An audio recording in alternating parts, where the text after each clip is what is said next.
سلام كورانا دامستنا لو ما أنت دما ويكابسيد استافيلم حزنا لكم مزينا لنا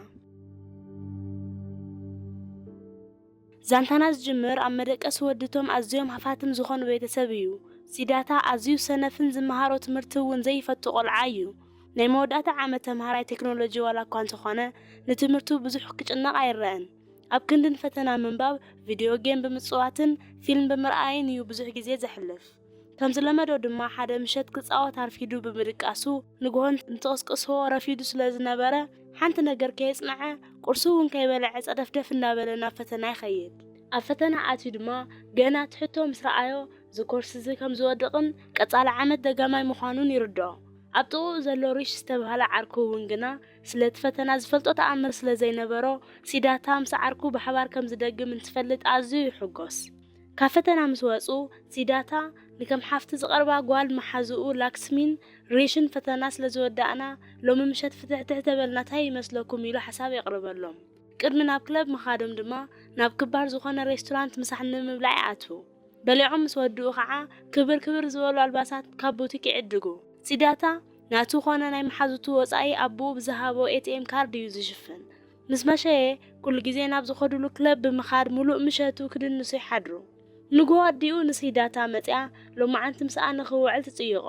ሲዳታ ኮሌጅ ድሕሪ ምእታው ብዙሕ ግዜ በሐባር ሕሊፎም አይፈልጡን አዲኡ በሓደ ንኽውዕሉ ደጋጊማ ዋላ ዳኣት ለምኖ እምበር ንሱ ግና መደቀሲ ክፍሉ ዓጽዩ ጌም ብምጽዋትን ፊልም ብምርኣይን ወይ ከዓ ምስ ዕሩኽቱ ምምሻይ እዩ ዝመርጽ ሕጂ እውን ከም ዝለመዶ ናይ ንኡ ዕድመ ብዘይ ምቕባል ኣቐይምዋ ካብ ክፍሉ ትወጽእ ኣብ ደራር ሰዓት አቡን ሲዳታ ብላፕቶፑ መኻይንና መረጻ ይሪኦሞ ሓደ ውዕል ይቅርበሉ ንሱውን ኣብ ድርጅተይን ስለስተ ወርሒ ስራሕ እሞ ካብ ትምልከቶም ዘለኻ መኻይን ሓዲው ክገዝአልካ እየ ይብሎ ፈለማ ሲዳታ ሰለስተ ወርሒ ማ ነዊሕዩ ብምባል ኣይሰርሕን ይብል ጽንሕ ኢሉ ግና አቡ ናብ ሓደ ወርሒ ምስ ቀነሰሉ ኢሉ ይስማዕማዕ ምሸት ሲዳታ ዴቢ ብትበሃል ጓል ክላሱ ብዝተዳለወ ፓርቲ ይርከብ እቲ ፓርቲ ደቢርዎ ስለዝነበረ ብሓዳሽ ካሜርኡ ፎቶ ከልዕል ይጅምር ሃንደበት ድማ አይሻ ትበሃል ጽብቕቲ ጓል ፎቶ የልዕላሞ ከይዱ ይፋለጣ አይሻ መሓዛ ዴቢ እንትትኾን ናብዛ ከተማ ኣብቀረባ ግዜ እያ ኣብ ሓደ ናይ መጽሔት ትካል ተቆፂራ መጽያ ንሳት ሰርሐሉ ዘላ ትካል ዝጥቀመሎም ፎቶታት ሲዳታ ይፈልጦም ስለዝነበረ ድማ ዕላል ፈጢሩሎም ብዛዕባኡን ካልእ ብዙሕ ነገራትን ከዕልሉ ይጅምሩ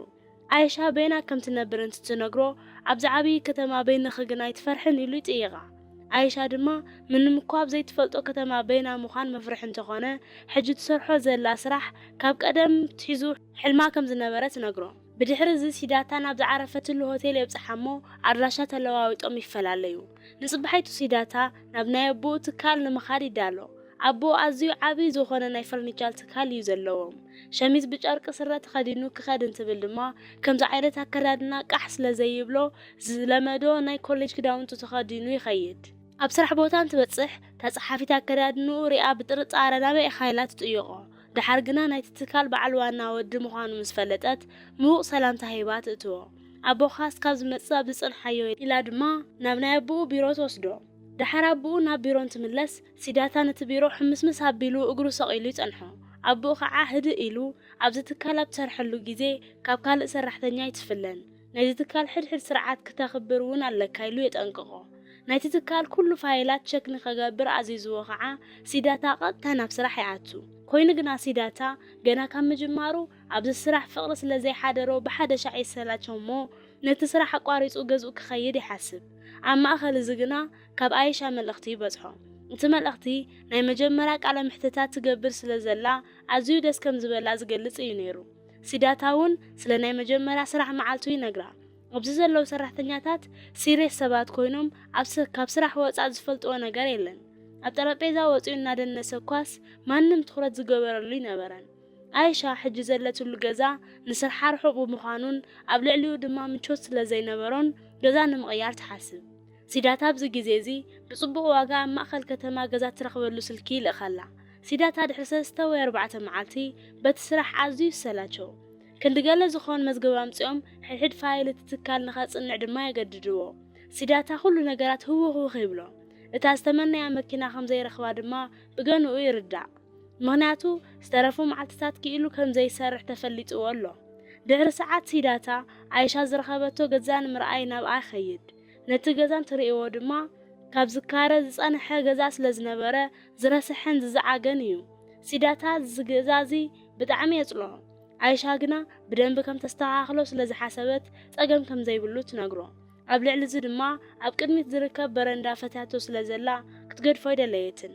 ብድሕሪ እዚ ምስ ሲዳታን መሓዙቱን ብምዃን ትገዛ ንምሕዳስ ዘድልዩ ነገራት ገዛዚኦም ባዕሎም ኣጸቢቖም ይሕድስዎ ምሸት ኣዲዩ ንሲዳታ ኣብ ሓደ ምድላው ምስ ታንያ ዝተባሃለት ጓል ሃፍታም ዓርክብኡ ተፋልጦ ኣብ ማእኸል ድማ ዓይሻ ደው ኢላ ናብ ገዛ ትጽውዖ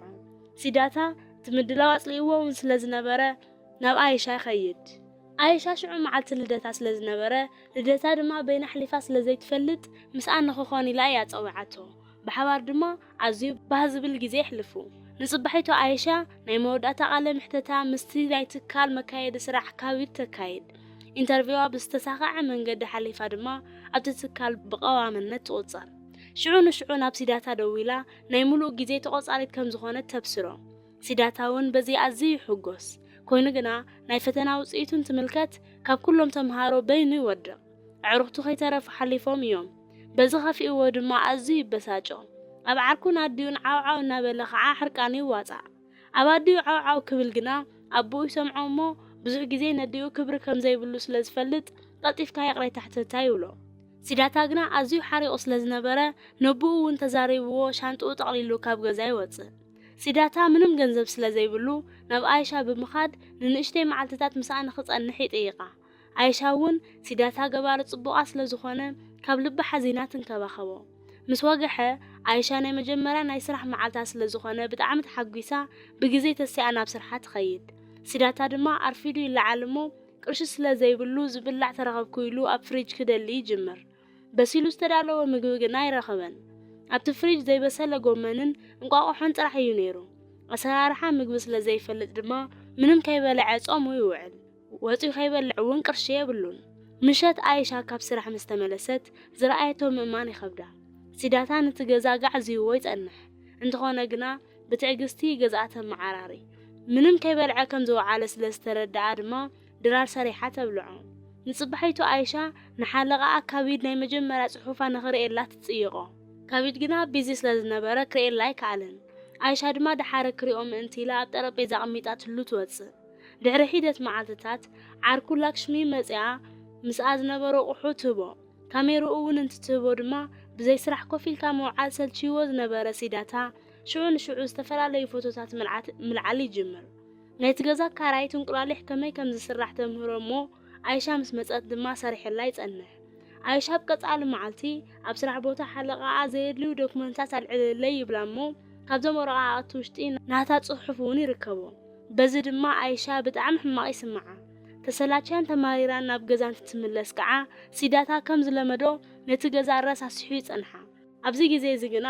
ዓርሳ ክትቆጻጸር ስለ ዘይከኣለት ብጣዕሚ ብዙሕ ተዛሪባቶ ካብ ገዛ ትወፅእ ሲዳታ ደጋጊሙን ትድውለላ ስልካ ክተልዕለሉ ይከኣለትን ኮፍ ኢሉ ድማ ስለ ዝበለቶ ነገር ደጋጊሙ ክሓስብ ይጅምር ርግእ ኢሉ እንትምልከት ብሓቂ እቲ ገዛ ሕውስውስ ኢሉን ረሲሑን ከም ዘሎ ይስተውዕል ሽዑ ንሽዑ ተሲኡ ከዓ ነቲ ገዛ ይስተኻኽሎ ኣብ ዝቕጽል መዓልቲ ካብ ናይ ዓርካ ገዛ እንትትምለስ እቲ ገዛ ጸሪዩን መልክዑን ትርእዮ እሞ ኣዝያ ትግረም ተዓሪቆም እናዕለሉ እናሃለዉ ከዓ ዓይሻ ስለምንታይ ናብ ናይ ኣቦኻ ትካል ተመሊስካ ዘይትሰርሕ ትብሎ ሲዳታ ግና ኣብ ዘይደልዮ ዓውዲ ክሰርሕ ከም ዘይደልን ካብ ልቡ ዝፈትዎ ፎቶ ምልዓል ሞያ ክሰርሕ ከም ዝደልን ይነግራ ዓይሻ ምስ ሰምዐት ናብ ትሰርሐሉ ትካል ወሲዳ ምስ ሓለቓ ክፍሊ ፎቶግራፍ ዝኾነ ኣሚት ተራኽቦ ኣሚት ናይ ሲዳታ ፎቶ ምስ ረኣየ ብኽእለቱ ኣዝዩ ይድነቕ ብናይ ምኮራ ግዜ ተቖጻርነት ክቆጽሮ ተስማዕሚዖም ድማ ስራሕ ይጅምር ናይቲ ትካል ዲዛይነር ዝኾነት ታንያ ትበሃል ጓል ከዓ ይፋለጥ ሲዳታ ኣብ ስራሕ ኣብ ዝነበረሉ ሰዓት ኣዲኡ መጽያ ንዓይሻ ወደይ ስለ ዝተንከባኸብኩለይ ኣዝየ እየ ዘመስግን ኢላ ንሓደ ሓደ ነገር ተጠቓመ ኪላ ገንዘብ ትህባ ዓይሻ ግና ሲዳታ ናይ ቀረባ መሓዛይ እዩ ንዑ ዝገብሮ ነገር ከም ውዕለታ ይቁጸርን እዩ ኢላ ይቅበለክን ትብል ኣዲኡ ድማ ገንዘብ ኣይቅበልን ካበልኪ ንሱ ዝመርጾም ፍራፍረታት ኣምጽአኒ ኢኹሞ ሓቢርኩም ብልዕዎ ኢላ ማንጎን ካልኦት ዝብልዑን ትህባ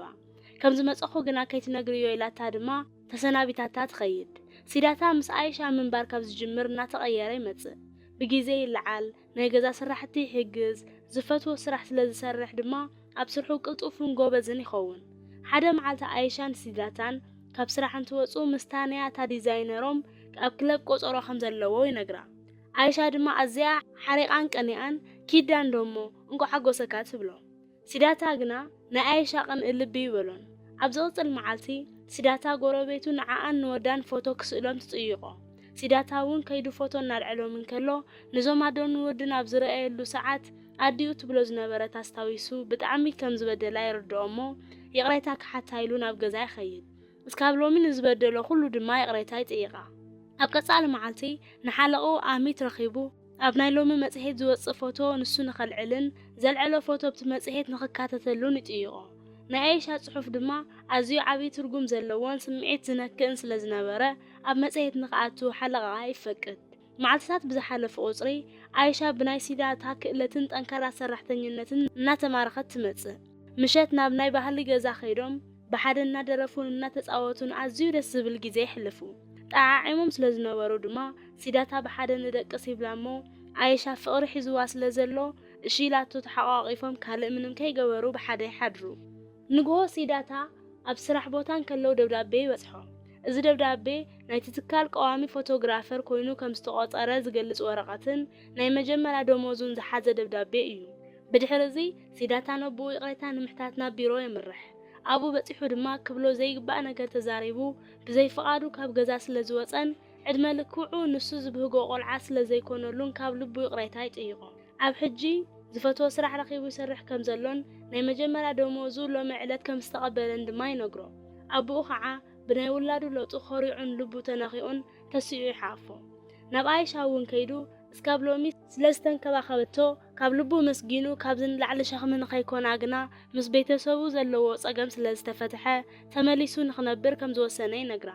ኮይኑ ግና ኣይሻ በዚ ኣዝዩ ይኸፍኣ እሞ ኣብ መወዳእታ ተባኢሶም ሲዳታ ንትገዛ ለቂቑ ይወፅእ ሲዳታ ናብ ገዙ ብምምላሱ ኣዝዩ ይሕጎስ ድሕሪ ነዊሕ ግዜ ድማ ናብ ዝተመቻቸወ ናብርኡ ይምለስ ኣይሻ ድማ ሲዳታ ገዲፍዋ ስለ ዝኸደ ጽምዋ ትመውት ሓደ መዓልቲ ሲዳታ በይኖም መደቀሲኡ ኮፍ ኢሉ እናሃለወ ሰራሕተኛኦም ሓደ መጽሔት ኣምጽኡ ይህቦ እዚ መጽሔት ናይ ኣይሻ ትሰርሐሉ ትካል እዩ ነይሩ ኣብቲ መጽሔት ብኣይሻ ዝተጻሕፈ ሓደ ጽሑፍ የንብብ እቲ ጽሑፍ ከመይ ካብ ንእሽተይ ከተማ ወፂኣ ኣብ ዓብዪ ከተማ ኢሉ እውን ትምነዮ ዝነበረ ትካል ተቆፂራ ምስራሕ ከም ዝጀመረት ኣብ ዝመፀትሉ እዋን ድማ ሲዳታ ዝበሃል ቆልዓ ከም ዝተፋለጠትን ንሱ ዋላ ይፍለጥ ውሽጣት ፎቶ ከም ዝነበረትን ዝድህስስ ጽሑፍ እዩ ነይሩ ኣብዚ ሰዓት እዚ ሲዳታ ኩሉ ነገር በሪህሉ ኣለሻ ኣይሻ ይወፅእ ክልቲኦም ዝፈትውዎ ሓደ ቦታ ስለ ዝነበረ ድማ ናብኡ ኸይዱ ንኣይሻ ይረኽባ ኣብኡ ረኺቡ ሓቂፉ ፍቕሩን ትገልጸላ ድማ ዛንታና ይወቅዕ ፊልምና እንተፈቲኹማ ላይክ ንዛ ቻነልና ድማ ሰብስክራይብ ብምግባር ድጋፍኩም ኣይፈለየና